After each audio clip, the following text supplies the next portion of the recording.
सर्वांना नमस्कार. मी ललिता आसटकर. परत एकदा आपण नव्याने भेटतो आहे. प्रधानमंत्री मातृत्व वंदन योजनेमध्ये ड्यू लिस्ट कशी क्लिअर करावी याआधी देखील आपण आपल्याला ज्या व्हिडिओ आलेले आहेत त्या व्हिडिओच्या माध्यमातून आपण जाणून घेतलेला आहे. परंतु बऱ्याचशा ताईंचा आणि काही माझ्या मैत्रिणींचा आग्रह असल्यामुळे परत एकदा आपण ही ड्यू लिस्ट कशी क्लिअर करायची त्या व्हिडिओच्या माध्यमातून आपण जाणून घेणार आहोत. तर नेहमीप्रमाणे लाईक, शेअर, कमेंट, सबस्क्राईब करायला विसरू नये.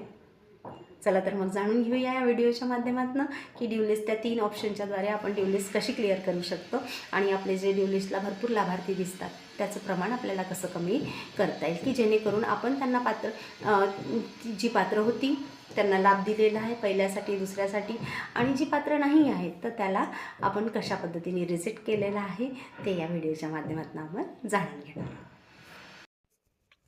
प्रधानमंत्री मातृत्व वंदन योजनेमध्ये काम करत असताना सगळ्यात महत्त्वाचं आहे की डाटा एंट्री करत असताना जी ड्यू लिस्ट आहे ती ड्यू लिस्ट आपल्याला क्लिअर करायची आहे. बऱ्याच वेळा काय होतं की ड्यू लिस्टमध्ये नावं तशीच राहिल्यामुळे आपले बेनिफिशरीची संख्या ही जास्त दिसते.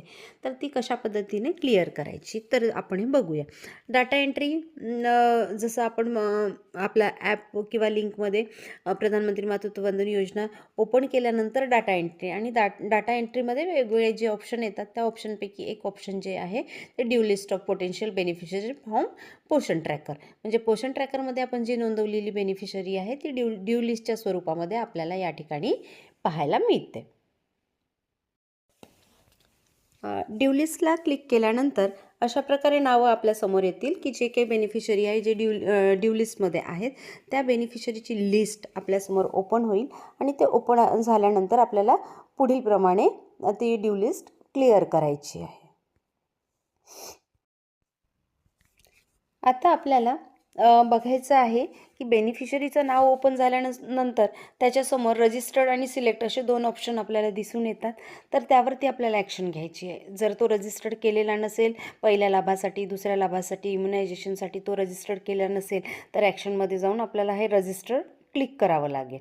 आणि ते जर झालं असेल, त्याला लाभ मिळाला आहे किंवा ते ऑलरेडी रजिस्टर झालेलं आहे तर आपल्याला सिलेक्ट जे बटन दिसते आहे, इथे जो ॲरो दिसतो आहे त्या सिलेक्टवरती जाऊन त्यावरती क्लिक करायचं आहे. ज्यावेळेस आपण सिलेक्ट ऑप्शन वापरतो त्यावेळेस आपल्याला बघून घ्यायचं आहे की सिलेक्ट रिजेक्ट रिझन यामध्ये 3 प्रकारचे आपल्याला ऑप्शन दिसतात. पहिलं ऑप्शन आहे beneficiary is already register in PMVY for first child, म्हणजे पहिल्या मुलासाठी ऑलरेडी